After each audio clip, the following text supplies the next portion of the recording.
उपमुख्यमंत्री पदासोबत राष्ट्रवादीचं राष्ट्रीय अध्यक्षपदही पवार कुटुंबातच सुनेत्रा पवारांकडेच राहावं अशी पवार कुटुंबियांची इच्छा असल्याचं मत रोहित पवार यांनी व्यक्त केलंय। पवार कुटुंबियांच्या बारामतीमध्ये झालेल्या बैठकीनंतर ते बोलत होते।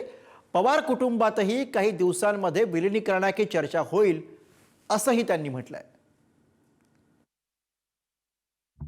राष्ट्रवादीचं राष्ट्रीय अध्यक्षपद पवार कुटुंबातच राहावं, सुनेत्रा पवारांनी राष्ट्रीय अध्यक्ष व्हावं, रोहित पवारांचं वक्तव्य। बारामतीत पवार कुटुंबाच्या बैठकीत काय ठरलं?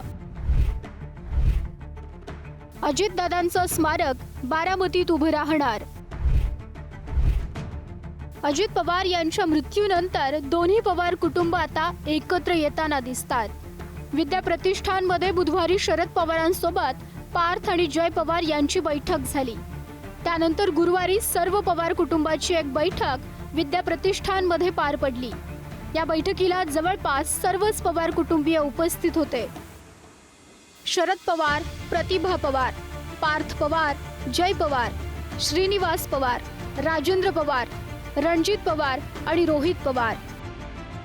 या बैठकीत अजित पवारांच्या स्मारकाबाबत आणि पुढील राजकीय घडामोडींबाबत चर्चा झाल्याचं सांगण्यात येत आहे। उपमुख्यमंत्री पदाप्रमाणेच राष्ट्रवादीचं राष्ट्रीय अध्यक्षपदही पवार कुटुंबातच असावं अशी सगळ्यांची इच्छा असल्याचं बैठकीनंतर रोहित पवारांनी सांगितलं। कुणी कितीही प्रयत्न केले तरी परिवाराचं, कार्यकर्त्यांचं म्हणणं कुणीही डावलणार नाही असंही रोहित पवार म्हणाले। उपमुख्यमंत्री पद सुद्धा आणि त्या राष्ट्रवादीचे मुख्य पदचे देशाचे प्रमुख हे पवार परिवाराकडेच आणि सुनेत्रा काकींकडेच राहावं अशी आमची सुद्धा त्या ठिकाणी इच्छा आहे। फक्त या गोष्टी आम्हाला या दुःखद काळामध्ये बोलता येत नाही, एवढंच त्यातलं त्या ठिकाणी फरक। त्यामुळे कुणी किती काय प्रयत्न केले तरी आमदारांचं म्हणणं, परिवाराचं म्हणणं, पदाधिकाऱ्यांचं म्हणणं आणि लोकांचं, महाराष्ट्रात तमाम लोकांचं म्हणणं हे कुणीही डावलणार नाही। त्यामुळे आम्हाला सुद्धा वाटतंय की काकीच तिथं त्या पक्षातले प्रमुख राहतात। पवार कुटुंबाच्या बैठकीमध्ये या मुद्द्यांची चर्चा झाली असल्याची शक्यता आहे। राष्ट्रवादीचं राष्ट्रीय अध्यक्षपद, दोन्ही राष्ट्रवादींचं विलीनीकरण, सुनेत्रा पवारांच्या जागी राज्यसभेवर कुणाला संधी, बारामतीत अजित पवारांच्या जागी कुणाला संधी, अजित पवार यांच्या स्मारकाबाबत चर्चा।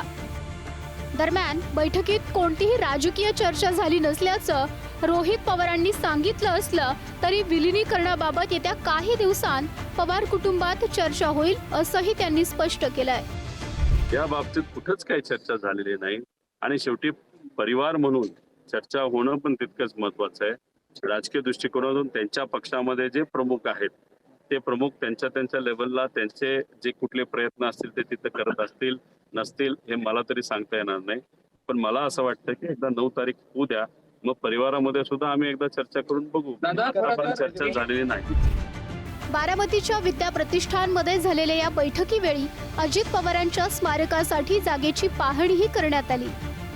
अजित पवारांचं स्मारक विद्या प्रतिष्ठानमध्येच उभारण्यात येईल, तर अजित पवारांच्या नावे एक संग्रहालयही येत्या काळात बारामतीत उभं राहणार असल्याचं रोहित पवारांनी सांगितलंय। पार्थ, जय काकींचं आणि सर्वच लोकांचं, आमच्या सगळ्या सर्वांचंच मत आहे एक चांगलं स्मारक हे अजितदादांच्या नावाचं त्या ठिकाणी असावं आणि त्या दृष्टिकोनातून योग्य जागा कुठली जिथं लोकांना येता येईल, भेटता येईल, बघता येईल, दर्शन घेता येईल।